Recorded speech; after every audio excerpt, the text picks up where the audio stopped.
pros and cons of a parallel implementation versus waiting for a Cooper implementation. Can you talk a little bit about the commercial implications of both of those options? Yeah, for sure. So given that whole commercial piece is front and center of what my team does, absolutely I can. So if we could have the next slide, please. I've modeled a couple of scenarios and the benefits of both. So I'll just say right up front, clearly this is presented in summary form. Behind it, there's a really comprehensive build-up of the KPIs and the value that they contribute into this model. And the other thing I would say is this is based on an organization with about 550 million pounds of spend under management. So, it's a larger organization that may not,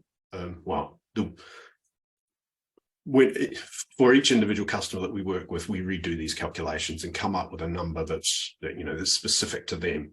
I just wanted to use this to indicate what this looks like. So the two scenarios, the first is implementing full source to pay in advance of changing the ERP, or in parallel with, if you like. So it's not waiting for the ERP to be implemented.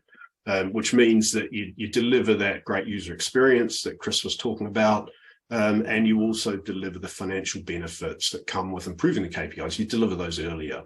So in this example, the net benefit over 5 years of that scenario one is about £36 million.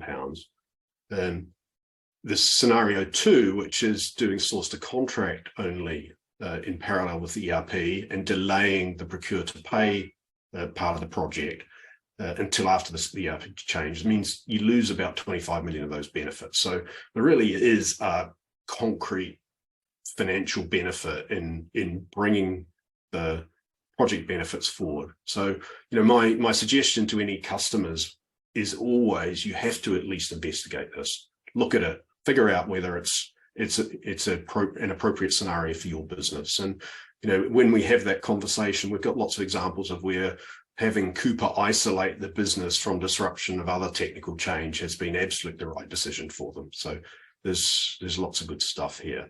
One topic that I'm often asked about in this space is that reintegration cost. So clearly you've done the implementation, you've changed the ERP, what's the cost of hooking Cooper up to the upgraded system? And just as a kind of rule of thumb, and again, we'd need to look at this for each specific customer, but normally comes in around 10% of the original implementation cost. So, taking that as the rule of thumb in the scheme of things, that figure is relatively minor. And given that we would expect the ERP system would require less configuration because the procurement functions have been offloaded, overall it might even cost less doing it this way than it would delay the procure to pay implementation.